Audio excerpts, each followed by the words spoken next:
नमस्कार विद्यार्थियों, welcome to Arihant Edutech, the leading platform of competitive exam in India. और मैं हूं कुमार गौरव, आपका जीएस एजुकेटर, ज्योग्राफी एजुकेटर। और आज हम लोग बहुत औसम सा टॉपिक, वैसे तो आप देख रहे होंगे लिखा है आइए जाने अपने भारत को, यानी आज हम लोग इंडियन ज्योग्राफी का एक बहुत शानदार सा सेशन जो है वो स्टार्ट करने जा रहे हैं। गाइस, मैं आपको सबसे पहले बता दूं, इंडियन ज्योग्राफी, भारतीय ज्योग्राफी, आप समझिए छोटे से छोटे और बड़े से बड़े एग्जाम, हर एग्जाम में आपको इस टॉपिक से जो है क्वेश्चन मिलता है। तो आइए बिना किसी देरी के अपना सेशन जो है वो स्टार्ट करते हैं। अरिहंत एडुटेक के ऑनलाइन प्लेटफॉर्म पर आपको वेबसाइट arihanteducat.in पर आपको 1000 से ज्यादा जो है वो टेस्ट सीरीज भी उपलब्ध है। आप हमारी साइट भी arihanteducat.in को भी क्या कर सकते हैं, विजिट कर सकते हैं।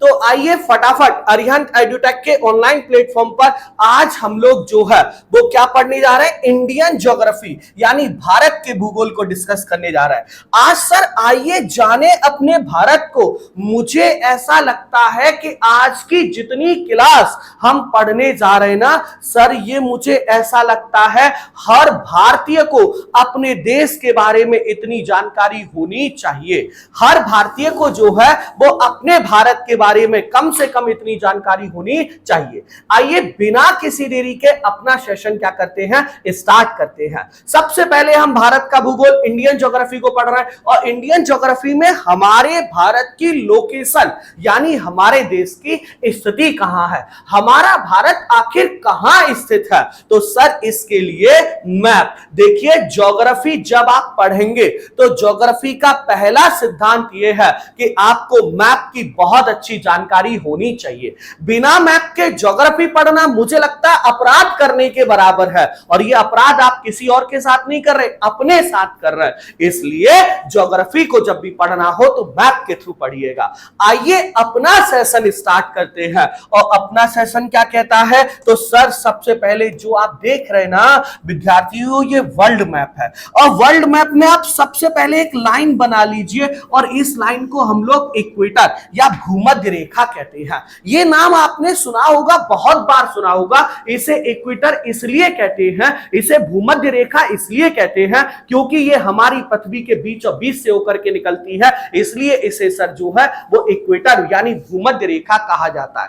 गाइस, विद्यार्थियों, साथियों, आगे समझिएगा, इतना शानदार सा पॉइंट मैं आपको कराने जा रहा हूं, इतनी शानदार सी बात आपको बताने जा रहा हूं। सर जो आपका इक्वेटर है, भूमध्य रेखा है, ये वाला हिस्सा जो है वो नॉर्थ हिमोस्फीयर कहलाता है और ये वाला हिस्सा जो है वो सदर्न हिमोस्फीयर यानी दक्षिणी गोलार्ध कहलाता है। ये आपका ब्लैंक मैप है, ये नॉर्थ हिमोस्फीयर है, ये सदर्न हिमोस्फीयर है। फिर इसके अलावा एक लाइन और आपको याद रखनी है, और लाइन है 0 डिग्री लॉन्गिट्यूड यानी 0 डिग्री देशांतर रेखा।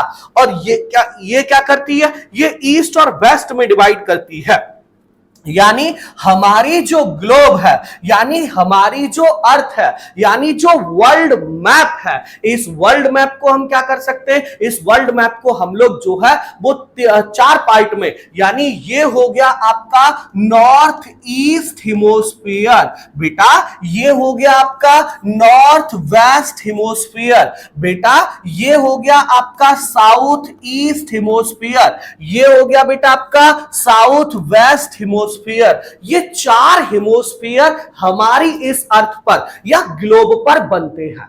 मस्त वाली बात यह है, एक शानदार सा पॉइंट यह है कि सर हमारा भारत, ये है हमारा प्यारा भारत और ये नॉर्थ ईस्ट हिमोस्फीयर में है। बेटा इसके साथ साथ इंपॉर्टेंट बात यह है कि हमारा देश एशिया महाद्वीप में स्थित है। और एशिया की कहानी क्या है, जरा सुनिएगा। इस एशिया को ना 5 पार्ट्स में डिवाइड किया गया। ये ईस्ट एशिया है, ये वेस्ट एशिया है, मैं माफी चाहूंगा 6 पार्ट्स में डिवाइड किया गया। ये ईस्ट एशिया, ये वेस्ट एशिया, ये नॉर्थ एशिया, ये साउथ एशिया, ये सेंट्रल एशिया और ये नॉर्थ ईस्ट। ये बेटा साउथ ईस्ट एशिया है, ये बेटा साउथ ईस्ट एशिया है। तो पहली कंडीशन हमारे देश की लोकेशन, भारत की स्थिति। तो सर हमारा देश नॉर्थ ईस्ट हेमोस्फीयर के साउथ एशियन यानी दक्षिण एशिया महाद्वीप में जो है वो हमारा भारत स्थित है। साउथ एशियन कॉन्टिनेंट में यानी दक्षिण एशिया महाद्वीप में जो है वो हमारा प्यारा भारत स्थित है। एक बात, दूसरी बात सुनिएगा, सेकंड पॉइंट डिस्कस करते हैं। सर अगर देखिए आपने नहीं देखा है तो आप ये वीडियो जरूर देखिए, मैं कमेंट बॉक्स में इसका लिंक डाल दूंगा। देखिए किसी भी स्थान की स्थिति निकालने के लिए हमें लॉन्गिट्यूड और लैटिट्यूड यानी अक्षांश और देशांतर रेखाओं की जरूरत होती है। हम बिना अक्षांश और देशांतर रेखाओं के किसी भी स्थान की स्थिति नहीं निकाल सकते। बेटा आइए हम अपने भारत की लैटिट्यूडनल और लॉन्गिट्यूडनल लोकेशन को देखते हैं, यानी अक्षांशीय और देशांतरीय स्थितियों को देखते हैं। देखिए ये ब्लैंक मैप है, ध्यान से सुनते चलिएगा। और अभी आपने तुरंत पढ़ा है कि सर ये 0 डिग्री यानी इक्वेटर यानी भूमध्य रेखा है, और सर ये आपका नॉर्थ हेमोस्फीयर है, सर ये आपका साउथ हेमोस्फीयर है। बेटा इससे ऊपर चलेंगे तो यहां हम लोग बोलेंगे 1 डिग्री उत्तरी अक्षांश, 2 डिग्री उत्तरी अक्षांश, और ऐसे ही हमारा प्यारा Bharat 8 degree 4 minute northern latitude, यानी जो हमारे देश में ये रेड वाली 0 डिग्री हो गई। बेटा 0 डिग्री के बाद फिर कितना आएगा? 1 डिग्री, 2 डिग्री, 3 डिग्री, 4 डिग्री, ऐसे ही तो आएगा सर। तो ये 0 डिग्री है और 0 डिग्री के बाद यहां से हमारा देश शुरू होता है और ये है 8 डिग्री 4 मिनट। बेटा जरा अपने देश के मैप को देखें तो ये 8 डिग्री 4 मिनट, ये 8 डिग्री 4 मिनट नॉर्दर्न लैटिट्यूड यानी उत्तरी अक्षांश रेखा है। ये 8 डिग्री 4 मिनट नॉर्दर्न लैटिट्यूड यानी उत्तरी अक्षांश रेखा है। और ये सर देखो ये 8 डिग्री है ना, ये 8 डिग्री है ना, उसके बाद 10 डिग्री उत्तरी अक्षांश आएगा, 20 डिग्री उत्तरी अक्षांश आएगा, अरे 23.5 डिग्री उत्तरी अक्षांश भी तो आएगा। और 23.5 डिग्री उत्तरी अक्षांश मतलब ये कर्क रेखा, ये ट्रॉपिक ऑफ कैंसर यानी ये कर्क रेखा हो गई 23.5 डिग्री नॉर्दर्न लैटिट्यूड। उसके बाद ये आएगा, ये आपका 8 डिग्री 4 मिनट से, और यहां हो जाएगा 37 डिग्री यानी 37 degree 37 degree 6 minute northern latitude यानी उत्तरी अक्षांश जो है वो ये आपकी लाइन हो जाएगी। 8 डिग्री 4 मिनट से 37 डिग्री 6 मिनट के बीच में हमारा प्यारा भारत जो है वो स्थित है। ये हमारे देश की सर अक्षांशीय स्थिति है। सर ये हमारे देश की जो है वो क्या है? अक्षांशीय स्थिति है, अक्षांशीय स्थिति है। अक्षांशीय स्थिति है मतलब इसको कहते हैं लैटिट्यूडनल लोकेशन, ये अक्षांशीय स्थिति है। और सर मैं फिर कहूंगा कि अक्षांश और देशांतर रेखा वाले वीडियो का लिंक मैं कमेंट बॉक्स में डाल दूंगा, आप उसको एक बार देखिए। गाइस जब आप उसे एक बार देखेंगे तो आप जरूर समझेंगे कि किसी भी स्थान की स्थिति निकालने के लिए हमें अक्षांश और देशांतर रेखाओं की जरूरत होती है। अक्षांश और देशांतर रेखाओं की जरूरत होती है। सर ये तो अक्षांश की स्थिति होगी, लैटिट्यूडनल लोकेशन। आइए अब देशांतरीय स्थिति की बात करते हैं। और देशांतरीय स्थिति क्या कहती है भारत की? तो देशांतरीय स्थिति का जरा ध्यान दीजिएगा। सर देशांतरीय स्थिति में जल्दी से लॉन्गिट्यूडनल लोकेशन, बेटा ये आप 0 डिग्री देख रहे हैं, ये जो लाइन आप ब्लैक कलर से देख रहे हैं मेरे भाई, दिल लगा के पढ़ो और ज्योग्राफी का कंसेप्ट है, मैप से पढ़ो। ये 0 डिग्री लॉन्गिट्यूड है, ये 0 डिग्री देशांतर रेखा है। और बेटा ये वाला ईस्टर्न हेमोस्फीयर है, ये पूर्वी गोलार्ध है, और ये वेस्टर्न हेमोस्फीयर है यानी पश्चिमी गोलार्ध है। और ये है हमारा प्यारा भारत। यानी सबसे पहली बात तो हमारा भारत ईस्टर्न गोलार्ध में यानी पूर्वी गोलार्ध में स्थित है। पहली बात, बड़ी बात कि हमारा भारत जो है वो ईस्टर्न हेमोस्फीयर यानी पूर्वी गोलार्ध में स्थित है। गाइस जरा बात को सुनिएगा, पूर्वी गोलार्ध में स्थित है। अब देखो ये 0 डिग्री है तो 1 डिग्री ईस्ट आएगा, 2 डिग्री ईस्ट आएगा और 68 degree 7 minute 68 degree 7 minute eastern longitude यानी पूर्वी देशांतर से और 97 डिग्री 25 मिनट क्या बेटा ईस्टर्न लॉन्गिट्यूड यानी पूर्वी देशांतर के बीच में हमारा भारत जो है वो स्थित है। पूर्वी देशांतर के बीच में जो है वो हमारा भारत स्थित है। यानी आइए एक एक पॉइंट को, एक एक बिंदु को नोट करते चले। तो सबसे पहला बिंदु जो है, जो पहला पॉइंट है, वैसे तो पॉइंट टू पॉइंट पढ़ना ही नहीं है, आपको कैसे पढ़ना है गाइस, तो आपको जो है ना कंसेप्चुअली पढ़ना है। और कंसेप्ट मैंने आपको समझाया अभी अभी कि हमारा भारत जो है वो नॉर्थ ईस्ट हेमोस्फीयर यानी उत्तर पूर्व गोलार्ध यानी नॉर्थ ईस्ट हेमोस्फीयर में स्थित है। अगर हम अक्षांशीय स्थिति की बात करें, लैटिट्यूडनल लोकेशन, अक्षांशीय स्थिति की बात करें तो हमारे देश की अक्षांशीय स्थिति है 8 डिग्री 4 मिनट नॉर्दर्न लैटिट्यूड से लेकर के और कितना 8 डिग्री 4 मिनट से 37 डिग्री 6 मिनट नॉर्दर्न लैटिट्यूड के बीच में हमारा देश स्थित है। दो बातें सर ये हो गई। तीसरी बात समझिएगा, थर्ड पॉइंट देखिएगा जरा। सर थर्ड पॉइंट क्या कहता है, तीसरा पॉइंट क्या कहता है, सर हम लोग देशांतरीय स्थिति की बात करें और देशांतरीय स्थिति क्या है सर, लॉन्गिट्यूडनल लोकेशन देशांतरीय स्थिति। तो सर देशांतरीय स्थिति जो है वो कितनी है, तो वो है सर 67 डिग्री और 8 मिनट से लेकर के 68 डिग्री 7 मिनट 68 डिग्री 7 मिनट से लेकर के 97 डिग्री 25 मिनट ईस्टर्न लॉन्गिट्यूड यानी पूर्वी देशांतर के बीच में जो है वो हमारा प्यारा भारत स्थित है। तो सर अब तक हमने क्या पढ़ा, सबसे पहले हमारे देश की लोकेशन को पढ़ा, हमने हमारे देश की स्थिति को पढ़ा कि हमारा प्यारा भारत है कहां, इसको जाना। दूसरा उसकी अक्षांशीय स्थिति, तीसरा देशांतरीय स्थिति। आइए अब बात को थोड़ा सा आगे और बढ़ाते हैं। सर बात को थोड़ा सा आगे बढ़ाते हैं और थोड़ा सा आगे चलते हैं, दोबारा से अपने देश का मैप देखते हैं। सबसे पहले आप जो ये देख रहे हैं ये वर्ल्ड मैप है। ये कौन सा मैप है सर, वर्ल्ड मैप है। और ध्यान दीजिएगा, बहुत शानदार सी चीज मैं आपको बता रहा हूं, ये है हमारे प्यारे भारत का मैप। भारत सरकार का मिनिस्ट्री ऑफ होम अफेयर्स यानी गृह मंत्रालय के द्वारा इशू किया गया ये ऑफिशियल मैप है। ये गृह मंत्रालय के द्वारा इशू किया गया ये ऑफिशियल मैप है। और ये ऑफिशियल मैप क्या कहता है सर, ये ऑफिशियल मैप क्या कहता है सर, तो ऑफिशियल मैप ये कहता है, भारत सरकार कहती है हमारा प्यारा भारत जो है, हमारे देश का क्षेत्रफल टोटल एरिया 32,87,263 किलोमीटर स्क्वायर है।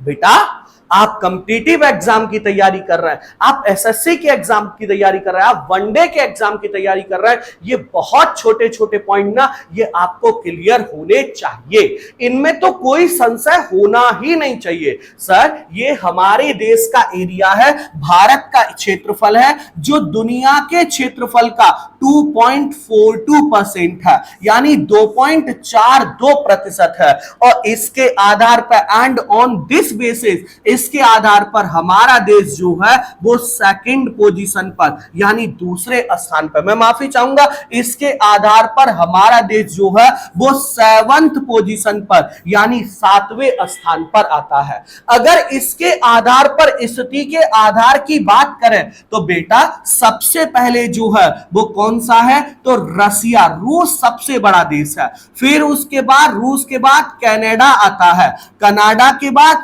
चाइना आता है, चाइना के बाद यूएसए आता है, यूएसए के बाद ब्राजील आता है, और ब्राजील के बाद जो है वो ऑस्ट्रेलिया आता है, और ऑस्ट्रेलिया के बाद सर जो है हमारा प्यारा भारत आता है। सर 1 2 3 4 5 6 7।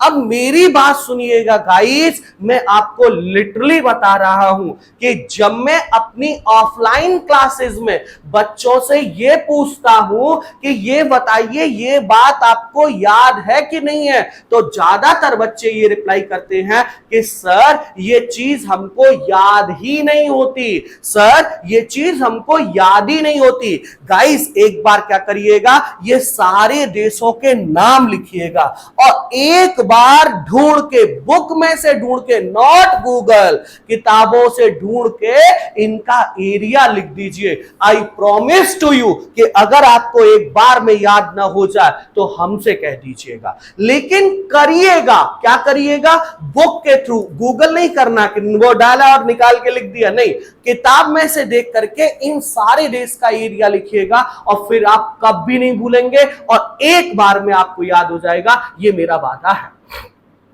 हम लोग बात कर रहे थे हमारे प्यारे भारत की, हम लोग डिस्कस कर रहे थे भारत पे, तो भारत का एरिया और क्षेत्रफल के आधार पे हमारा देश जो है वो दुनिया में 7th पोजीशन पर आता है।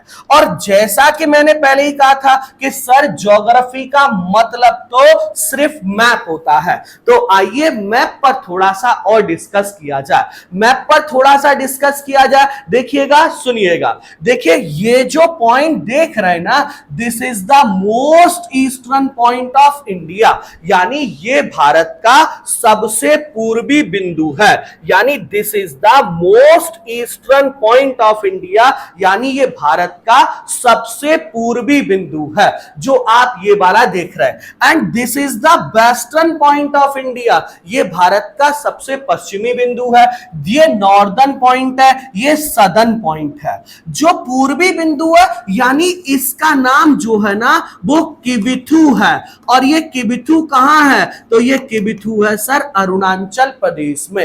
ये सर किबिथु कहां है, सर किबिथु है अरुणाचल प्रदेश में। हमारे देश का सबसे पूर्वी बिंदु किबिथु अरुणाचल प्रदेश में है सर। मस्त वाली बात सर, शानदार सा पॉइंट जो है, भारत सरकार ने अब इसका नाम बदल के, जो किबिथु मिलिट्री पोस्ट था उसका नाम बदल के अब general Bipin Rawat military post कर दिया है। जनरल बिपिन रावत सैन्य पुलिस चौकी जो है वो इसका नाम कर दिया है।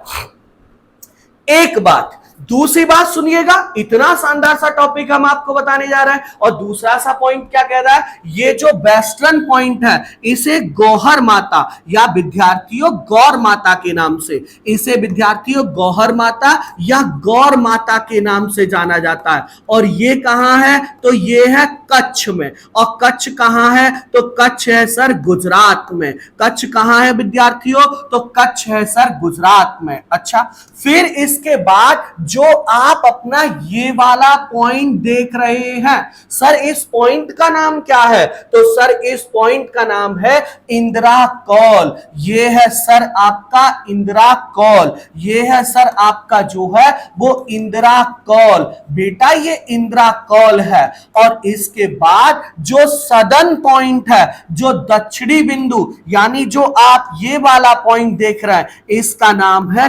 कन्याकुमारी, इसका नाम है कन्याकुमारी। और इतनी शानदार सी चीज बता रहा हूं गाइस, लेकिन बताने से पहले आप सबसे एक निवेदन करना चाहूंगा। निवेदन क्या करना चाहूंगा कि प्लीज क्या करिएगा, अपने पास एक कॉपी और नोटबुक, एक नोटबुक और पेन रखिएगा और शानदार सा नोट्स बनाइएगा। गाइस कई बार ऐसा होता है कि विद्यार्थी सिर्फ टीवी के जैसे, रील के जैसे हमको देखता है और वही के वही सब भूल जाता है। आज ऑनलाइन एजुकेशन का जमाना है, गुजर गया वो दौर जब बच्चा अपने घर से दूर शहर में जाके पढ़ता था। अब अपना मोबाइल निकालिए, आउटलाइन वाला मैप निकालिए चलिए और जैसे मैं कराते चल रहा हूं मेरे साथ काम करते चलिए, आपको बहुत कुछ सीखने को मिलेगा अरिहंत एडुटेक के ऑनलाइन प्लेटफॉर्म पर। सर ध्यान दीजिएगा, सर आगे हम लोग क्या डिस्कस कर रहे हैं, तो सर हम लोग जो है कन्याकुमारी तक पहुंच गए। थोड़ा सा कन्याकुमारी से मैं आपको कुछ एक चीजें बता देता हूं, जरा सुनिएगा और ध्यान दीजिएगा। सर ये देखिएगा, बस बस बस बस अभी हम लोगों ने पढ़ा है सर, अभी जस्ट हम लोगों ने पढ़ा है कि जो कन्याकुमारी है सर, जो हमारे देश का कन्याकुमारी महत्वपूर्ण स्थान है, ये क्या है सर, ये है आपका 8 degree 4 minute northern latitude, 8 degree 4 minute उत्तरी अक्षांश। सर नीचे क्या है, वो 0 डिग्री है ना, 0 डिग्री मतलब भूमध्य रेखा है ना। फिर सर जब भूमध्य रेखा है तो ऊपर की ओर जब चलेंगे आप, तो आपको क्या मिलता है बेटा, जब आप ऊपर की ओर चलेंगे तो हाई लैटिट्यूड मिलते हैं। ये 8 डिग्री 4 मिनट है, नीचे 0 डिग्री है, लेकिन हमारा जो है वो अंडमान निकोबार, और अंडमान निकोबार में भी यहां ग्रेट निकोबार है। अंडमान निकोबार में अंडमान अलग है, निकोबार अलग है, दोनों के बीच में 8 डिग्री चैनल है, 8 डिग्री चैनल है। अंडमान और निकोबार दोनों के बीच में 8 डिग्री चैनल है विद्यार्थियों, मेरी बातों पर ध्यान दीजिएगा। 8 डिग्री चैनल है, उत्तरी अंडमान, मध्य अंडमान, दक्षिणी अंडमान, लिटिल अंडमान। निकोबार में भी 3 निकोबार हैं, कार निकोबार, लिटिल निकोबार और ग्रेट निकोबार। ग्रेट निकोबार जो है वो सबसे साउथ में है, और ग्रेट निकोबार में भी एक स्थान है जिसका नाम है बेटा इंदिरा पॉइंट, और ये इंदिरा पॉइंट जो है ना, this is the most south point of India, ये इंदिरा पॉइंट। इसकी वैल्यू कितनी है, ये 6 डिग्री 4 मिनट, यानी 6 डिग्री 4 मिनट बेटा, 6 degree 4 minute, 6 degree 4 minute northern latitude यानी उत्तरी अक्षांश, नॉर्दर्न लैटिट्यूड यानी उत्तरी अक्षांश। ये किसकी वैल्यू है, तो सर ये आपका जो है ग्रेट निकोबार की वैल्यू, ग्रेट निकोबार में इंदिरा पॉइंट की वैल्यू है। यानी ये हमने जो अभी जो डिस्कस किया, आखिर वो था क्या, तो सर ये हमारे देश के most eastern point, most western point, most northern and southern point in sea, यानी दक्षिणी बिंदु कहां, सागर में। आइए अब अपनी बातों को थोड़ा आगे और बढ़ाते हैं। सर जरा ध्यान दीजिएगा और एक एक बात को सुनिएगा। सर ये वेस्टर्न पॉइंट है और सर ये नॉर्दर्न पॉइंट है, और दोनों के बीच की जो डिस्टेंस है वो 2933 किलोमीटर, यानी 2933 किलोमीटर ये दोनों के बीच की दूरी है। बेटा ये जो ये वाला है ये नॉर्थ है, और ये वाला जो है वो साउथ है, और इन दोनों के बीच की दूरी जो है वो 3214 किलोमीटर है, 3214 किलोमीटर है। सर ये दोनों के बीच की दूरी है 3214 किलोमीटर, यानी 3214 किलोमीटर है। गाइज ये हमारे देश की पूर्व से पश्चिम तक की और उत्तर से दक्षिण तक की जो है वो लंबाई है। आइए ये डिस्टेंस है। आइए अब थोड़ा सा आगे बढ़ते हैं, और आगे बढ़ते जरा ध्यान देते हैं। सर ये है हमारा प्यारा भारत है, वो लाइन कैसे बोलते थे हम लोग, जिस देश भूमि पे जन्म लिया बलिदान उसी पे हो जाऊं। आइए थोड़ा सा पढ़ते जाने अपने भारत को कंसेप्ट के साथ, चीजों के साथ। सर आप देखिएगा मैप के थ्रू, पूरा ब्लैंक मैप मैंने रखा है। सर आप देखेंगे यहां गुजरात से, और ये राजस्थान, पंजाब, जम्मू कश्मीर, लद्दाख, उत्तराखंड, और सर थोड़ा सा गड़बड़ हो गया। सर गुजरात, राजस्थान, पंजाब, जम्मू कश्मीर, लद्दाख, हिमाचल प्रदेश, फिर उत्तराखंड, फिर उत्तर प्रदेश, बिहार, सिक्किम, पश्चिम बंगाल और अरुणाचल प्रदेश, नागालैंड, मणिपुर, त्रिपुरा, मिजोरम होते हुए वापस आ जाइए वेस्ट बंगाल पर, और वेस्ट बंगाल से भी यहां तक आ जाइए। ये हमारे देश की लैंड बाउंड्रीज है। लैंड बाउंड्रीज मतलब स्थलीय सीमाएं, और स्थलीय सीमाओं की लंबाई जो है वो कौन सी है? 15,200 किलोमीटर। हमारे देश की स्थलीय सीमाओं की लंबाई 15,200 किलोमीटर है। अच्छा गाइस जरा इधर देखिएगा, और ये जो आप देख रहे हैं ना, ये हमारे देश की जलीय सीमाएं हैं। और जलीय सीमाओं की लंबाई कितनी है? तो इनकी लंबाई है 6,100 किलोमीटर। कहां गया ब्लैक कलर? ये लंबाई है 6,100 किलोमीटर। 15,200 किलोमीटर स्थलीय रेड वाली सीमाओं की लंबाई है, और ब्लैक वाली जो है वो जलीय सीमाएं हैं, मैरीटाइम बाउंड्रीज है, और मैरीटाइम बाउंड्रीज की लेंथ है 6,100 किलोमीटर। गाइस जरा मेरी बात सुनिए, ये अंडमान निकोबार ये हमारे देश का अभिन्न अंग है। सर ये लक्षद्वीप हमारे देश का अभिन्न अंग है। अगर 6100 किलोमीटर में अंडमान निकोबार और लक्षद्वीप की सीमाओं को भी जोड़ दिया जाए तो ये लेंथ कितनी हो जाती है? तो भारत की जलीय सीमा, सर भारत की जलीय सीमा कितनी हो जाती है? 7,516.6 किलोमीटर। 7,516.6 किलोमीटर ये जलीय सीमा है। और गाइस अभी तो आपने पढ़ा कि भारत की स्थलीय सीमा कितनी है, तो बेटा भारत की जो स्थलीय सीमा है, जो भारत की स्थलीय सीमा है वो है 15,200 किलोमीटर। 15,200 किलोमीटर। और अगर आप जोड़ेंगे तो कितना आएगा? 22,716.6 किलोमीटर।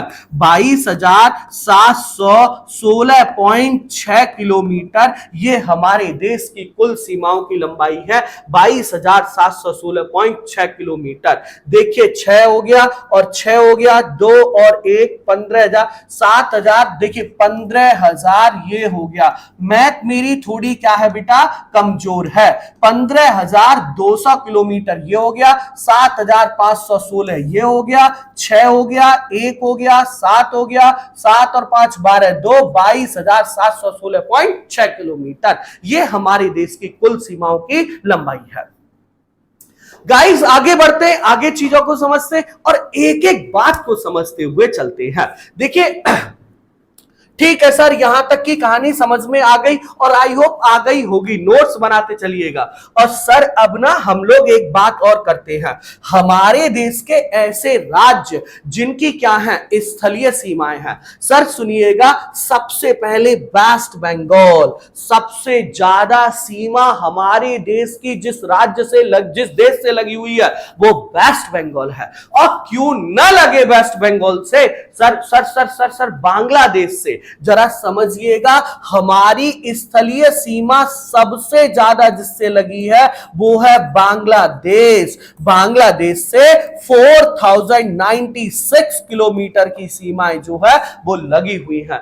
क्यों ना लगे सर बांग्लादेश से हमारे देश की सीमाएं? आखिर ये बांग्लादेश एक समय में भारत का ही हिस्सा था। आप समझिएगा, हमारे देश में वाइसराय हुआ है लॉर्ड कर्जन। लॉर्ड कर्जन के द्वारा 16 अक्टूबर 1905 को भारत का विभाजन कर दिया गया। लॉर्ड कर्जन के द्वारा 16 अक्टूबर 1905 को बंगाल का विभाजन कर दिया गया और एक बना पूर्वी बंगाल, एक बना पश्चिमी बंगाल, और यही पूर्वी बंगाल आज बांग्लादेश के नाम से जाना जाता है। गाइस पहले मेरी बात सुनिए, जैसे मैं नंबरिंग कर रहा हूं वैसे ही अपने आउटलाइन वाले मैप पर, ब्लैंक लाइन वाले मैप पर, ब्लैंक मैप पर जो है वो आप क्या करिए? नंबरिंग करिए। सबसे पहले 1 नंबर, फिर दूसरा चाइना, फिर तीसरा पाकिस्तान, चौथा नेपाल, पांचवा म्यांमार, छठा भूटान और सातवां जो है वो अफगानिस्तान। आपको ऐसे ही नंबरिंग करनी है गाइस, आपको बिल्कुल ऐसे ही नंबरिंग करनी है जैसे मैंने की है। दोबारा से देखिएगा कि सर भारत में ना, भारत में जो है भारत के पड़ोसी देश कौन कौन से देश ऐसे हैं जिनसे भारत की स्थलीय सीमा लगती है? तो एक हो गया बांग्लादेश, दूसरा हो गया नेपाल, तीसरा हो गया पाकिस्तान, चौथा हो गया पहला हो गया बांग्लादेश, दूसरा हो गया चाइना, तीसरा हो गया पाकिस्तान, चौथा हो गया नेपाल, पांचवा हो गया म्यांमार, छठा हो गया भूटान और सातवां हो गया अफगानिस्तान। आपको इसी तरह से नंबरिंग करनी है और उसके बाद आइए एक एक को डिस्कस कर लेते हैं। सबसे पहले आइए थोड़ा सा मैप को देखते हैं और बिना मैप के तो कहानी है नहीं ज्योग्राफी में। देखिए अब इस मैप को हम लोग जो है समझेंगे।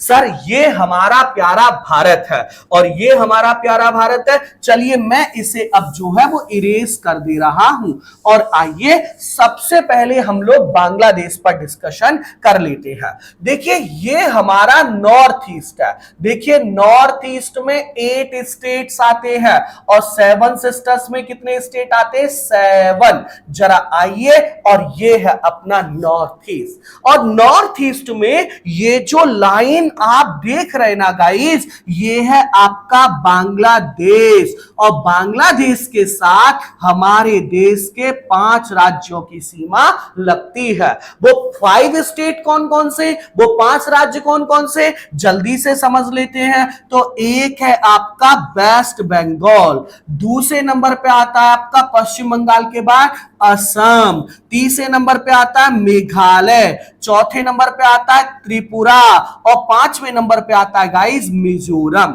ये 5 राज्य ऐसे हैं, पश्चिम बंगाल, असम, मेघालय, त्रिपुरा और मिजोरम, जिनकी बांग्लादेश के साथ सीमाएं लगती हैं। गाइस एक बात और ध्यान से सुनिएगा, एक बात को और समझिएगा।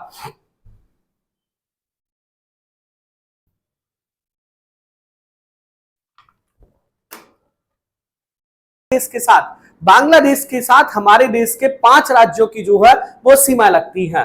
कौन कौन से? पश्चिम बंगाल हो गया, असम हो गया, मेघालय हो गया, त्रिपुरा हो गया, मिजोरम हो गया।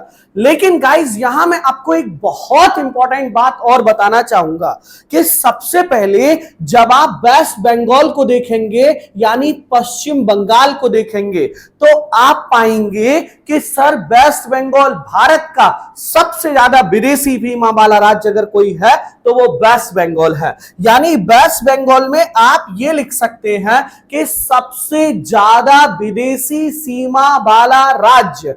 और विदेशी सीमा वाले राज्य में देखिए जो वेस्ट बंगाल है इसकी सीमा आपकी बेटा नेपाल से भी लगती है, भूटान से भी लगती है और बांग्लादेश से भी लगती है। यानी मैं लिख दे रहा हूं सबसे ज्यादा विदेशी सीमा वाला राज्य, विदेशी सीमा वाला राज्य कौन सा है? सबसे ज्यादा विदेशी सीमा वाला राज्य, तो सर ये है आपका जो है वो वेस्ट बंगाल। फिर उसके बाद असम की बात करते, इतना औसम क्वेश्चन है, वनडे एग्जाम में अक्सर आपको ये क्वेश्चन देखने के लिए मिलता है। क्या क्वेश्चन है गाइस? जरा देखिएगा। तो ये असम, देखिए असम जो है ना वो एक तो जिधर से ब्रह्मपुत्र नदी बांग्लादेश में क्या करती है? एंटर करती है और इसके साथ साथ यहां से ये असम भारत का ऐसा राज्य है जो 2 बार बांग्लादेश को टच करता है, जो 2 तरफ से बांग्लादेश से लगा हुआ है। असम भारत का ऐसा राज्य है। और गाइस यहां एक चीज और आपको याद रखनी है, वो क्या कि बांग्लादेश के बहुत सारे नागरिक जो हैं वो असम में एंटर हो जाते थे, इसीलिए असम भारत का पहला राज्य बना है जहां NRC national register for citizenship ये लागू करना पड़ा। NRC national register for citizenship लागू होने वाला भारत का पहला राज्य जो है वो कौन सा है? तो वो है सर वेस्ट बंगाल, सॉरी वो है असम, जहां NRC national register for citizenship लागू किया गया। सर इसके बाद आप देख रहे होंगे ये वाला जो स्टेट है, ये वाला जो राज्य है इसका नाम है मेघालय। और मेघालय मुझे बड़ा अच्छा लगता है। पता है आपको क्यों मेघालय मुझे अच्छा लगता है? क्योंकि मेघालय भारत का एकमात्र ऐसा राज्य है जिसकी एक इंटरनेशनल सीमा है और एक इंटर स्टेट सीमा है। मतलब एक अंतरराज्यीय सीमा है और एक अंतरराष्ट्रीय सीमा है। सर जो अंतरराज्यीय सीमा है वो कौन किसके साथ लगी हुई है? असम के साथ। और जो अंतरराष्ट्रीय सीमा है वो किसके साथ लगी है? बांग्लादेश के साथ। भारत का एकमात्र राज्य जिसकी एक अंतरराष्ट्रीय सीमा है और एक अंतरराज्यीय सीमा असम के साथ और अंतरराष्ट्रीय सीमा बांग्लादेश के साथ जो है वो लगी हुई है। यहां आप समझिए वनडे एग्जाम के लिए एक बड़ा फेमस क्वेश्चन, एक बड़ा फेमस कंसेप्ट मैं आपको बताने जा रहा हूं गाइस। कौन सा वाला? सुनिएगा। तो सर कंसेप्ट ये है कि ये जो त्रिपुरा है ये हमारे देश का ऐसा राज्य है, ये जो त्रिपुरा है ये हमारे देश का ऐसा राज्य है जो तीन तरफ से बांग्लादेश से घिरा हुआ है। आपको दिल्ली पुलिस में, यूपी पुलिस में, बिहार पुलिस में, सीपीओ में, एसएससी में ये क्वेश्चन जो है वो बहुत मिलता है कि भारत का ऐसा कौन सा राज्य है जो तीन तरफ से बांग्लादेश से घिरा हुआ है, तो वो है हमारा त्रिपुरा। ये त्रिपुरा तीन तरफ से जो है वो बांग्लादेश से घिरा हुआ है। तो पहले नंबर पर हम लोगों ने क्या डिस्कस किया? सर फर्स्ट नंबर पे हमने हमारे देश में जो है, सर पहले नंबर पे हमने क्या डिस्कस किया? हमारे देश के ऐसे राज्य जिनकी सीमा किससे लगी हुई है बेटा? तो जिनकी सीमा जो है बांग्लादेश से लगी हुई है। आइए अब अपना सेकंड वाला देखते। सेकंड कंट्री वो आपने देखा ही होगा, मैंने आपको नंबरिंग की थी, मैंने आपको नंबरिंग से बताया था कि कौन से देश की सीमा किससे कितना लगी हुई है, किस किस राज्य की सीमा किस किस देश के साथ लगी हुई है, मैंने नंबरिंग की थी। आइए अब हम लोग ना चाइना की बात कर लेते हैं कि चाइना से किस किस की सीमा लगी है। तो सर चाइना के साथ बॉर्डर शेयर करने वालों में पहला है लद्दाख, दूसरा है हिमाचल प्रदेश, तीसरा है सर उत्तराखंड, चौथा है सर आपका सिक्किम और पांचवा है सर आपका अरुणाचल प्रदेश। आप देखते होंगे अक्सर न्यूज़पेपर में, आपको मैं लिटरली बता रहा हूं गाइस कि आप अक्सर न्यूज़पेपर में देखते होंगे कि सर चाइना ने अरुणाचल प्रदेश के 10 स्थानों के नाम, 15 स्थानों के नाम क्या किए हैं? चेंज कर दिए हैं। चाइना और भारत के बीच में टोटल 27 पॉइंट्स हैं, कुल 27 बिंदु हैं जो डिस्प्यूटेड हैं, जो विवादित हैं। भारत और चाइना के बीच में टोटल कितने पॉइंट है बेटा? तो भारत और चाइना के बीच में टोटल 27 पॉइंट्स हैं जो क्या है? डिस्प्यूटेड हैं। वैसे तो मैं आपको बता दूं चाइना की सीमा 13 से ज्यादा देशों से लगती है और ज्यादातर देशों के साथ इसका बाउंड्रीज का जो है वो डिस्प्यूट है। और सर चाइना ने हमारे इस लद्दाख में क्या कर लिया? अवैध कब्जा किया हुआ है और ये LAC है, लाइन ऑफ एक्चुअल कंट्रोल है। ये LAC है, लाइन ऑफ एक्चुअल कंट्रोल है।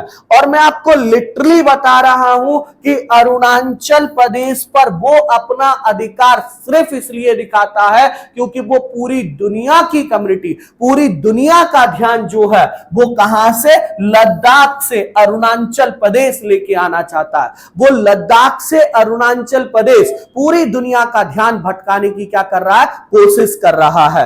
तो ये चाइना के साथ हमारे देश के जो राज्यों का बॉर्डर लगा हुआ है वो है एक बात। दूसरी बात, अरुणाचल प्रदेश और चाइना के बीच में एक लाइन है जिसका नाम है मैक-मोहन लाइन। ये याद रखेंगे, ये मैक-मोहन लाइन जो है वो भारत और चाइना के बीच में है जो 1914 में निर्धारित की गई थी। गाइस कब निर्धारित की गई थी? 1914 यानी 1914 में ये लाइन जो है वो निर्धारित की गई थी। आगे आइए अगला डिस्कस करते हैं। इसके बाद जो नेक्स्ट जो हमारा क्या है, इसके बाद जो हमारा अगला देश है जिसके साथ भारत की सीमाएं शेयर होती है तो वो देश कौन सा है? तो सर वो है पाकिस्तान।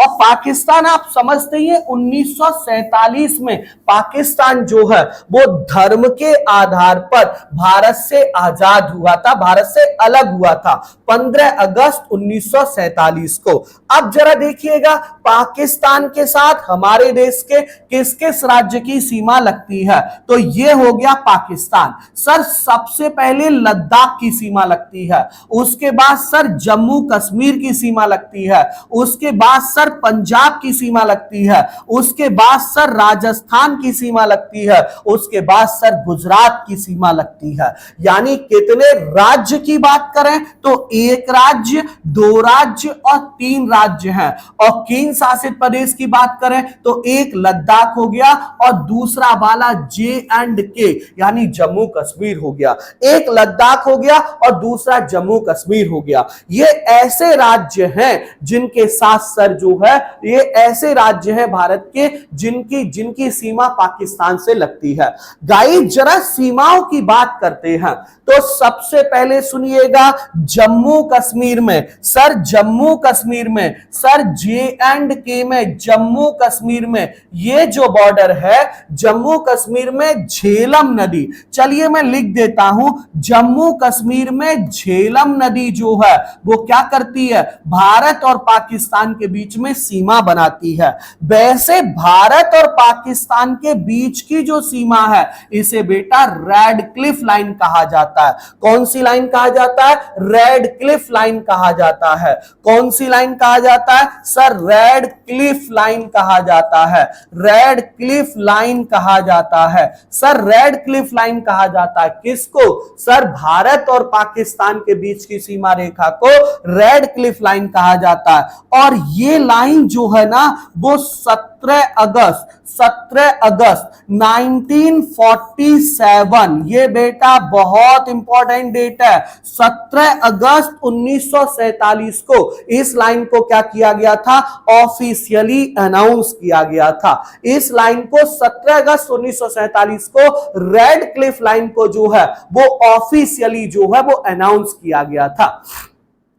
गाइस बात पर थोड़ा सा ध्यान देंगे, आगे चीजों को समझेंगे। जरा ध्यान दीजिएगा, ये जो लाइन आप देख रहे हैं, ये जो लाइन है, जो मैंने आपको ब्लैक मार्कर से न बना के, जो मैंने आपको क्या किया, दोबारा से रेड कलर से बनाया है। ये जो लाइन आप देख रहे हैं ये 24 डिग्री 4 मिनट, 24 डिग्री 4 मिनट, ये 24 डिग्री 4 मिनट यानी 24 डिग्री 4 मिनट। जरा देखिएगा, ये 24 डिग्री 4 मिनट यानी 24 डिग्री 4 मिनट क्या है? नॉर्दर्न लैटिट्यूड है, उत्तरी अक्षांश है। 24 डिग्री 4 मिनट नॉर्दर्न लैटिट्यूड यानी उत्तरी अक्षांश रेखा, ये गुजरात राज्य में क्या करती है? भारत और पाकिस्तान के बीच में सीमा बनाती है। 24 डिग्री 4 मिनट गुजरात राज्य में भारत और पाकिस्तान के बीच में सीमा बनाती है।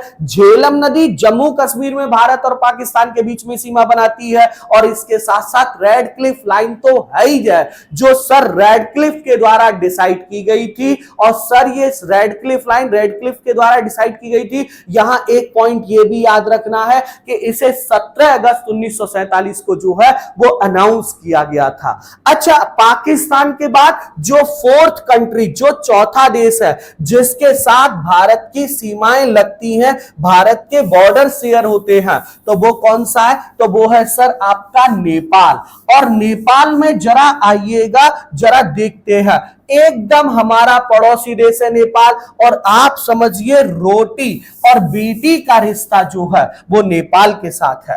रोटी और बेटी का रिश्ता नेपाल के साथ है। और सर देखिए, ये उत्तराखंड हो गया, सर ये उत्तर प्रदेश हो गया, सर ये बिहार हो गया, सर ये वेस्ट बंगाल हो गया और सर ये सिक्किम हो गया। ये 5 राज्य ऐसे हैं जो नेपाल के साथ सीमाएं शेयर करते हैं।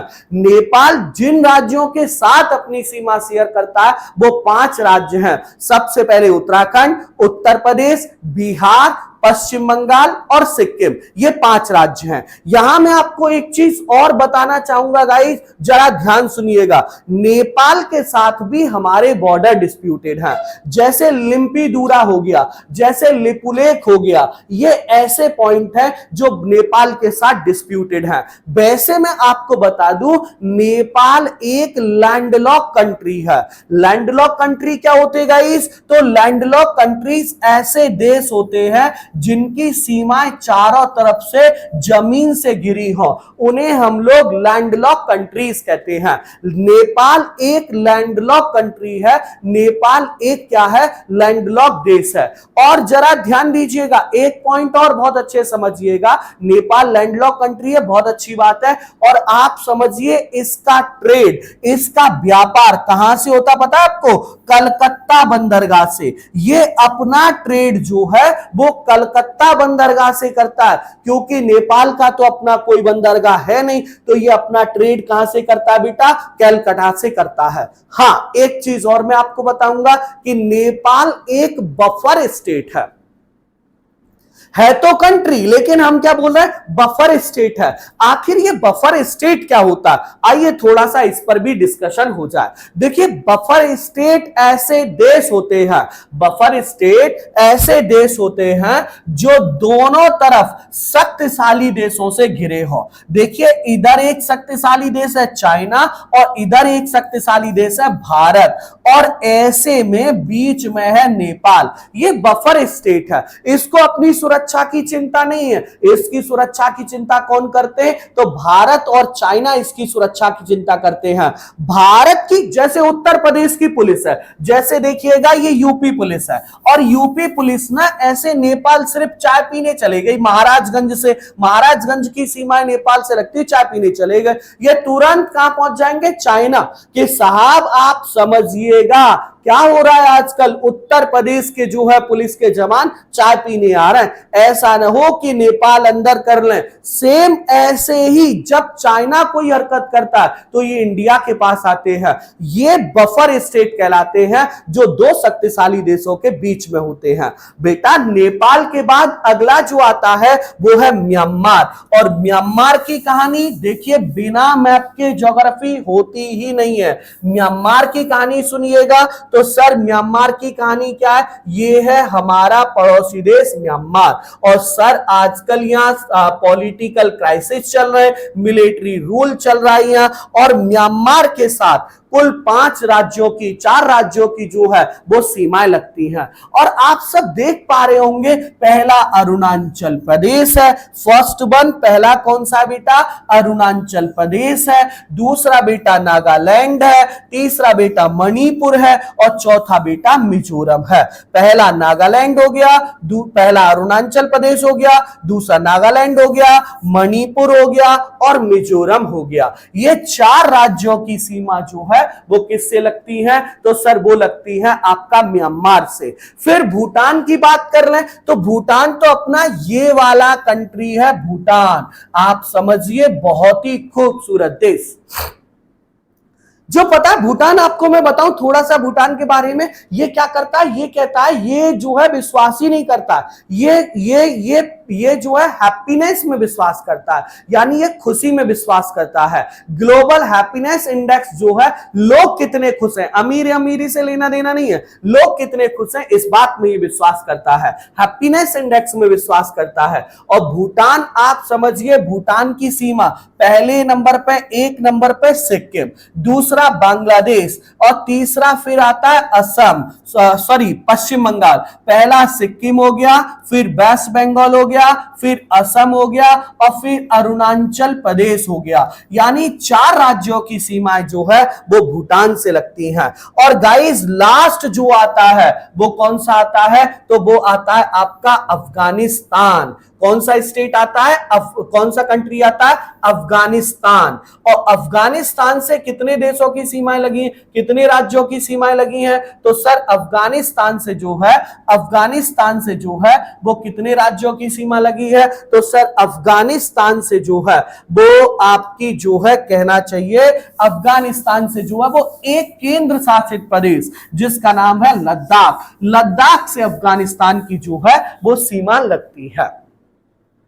तो गाइस आज की क्लास में, अभी की क्लास में हम लोगों ने क्या पढ़ा? तो आज की क्लास में हम लोगों ने हमारे देश की लोकेशन को पढ़ा, हमारे देश में नॉर्थ साउथ ईस्ट वेस्ट को पढ़ा, हमारे देश में मोस्ट साउथ पॉइंट को पढ़ा, हमारे देश की सीमाओं को पढ़ा, हमारे देश में किस किस राज्य से किस किस की सीमाएं लगी हुई हैं इसको डिस्कस किया। आई होप, मैं आशा करता हूं कि आपको बहुत अच्छे से समझ में आया होगा। और गाइस अगर आपको ये अच्छे से समझ में आया तो प्लीज सेशन को शेयर करिएगा और अरिहंत एडुटेक को सब्सक्राइब करिएगा।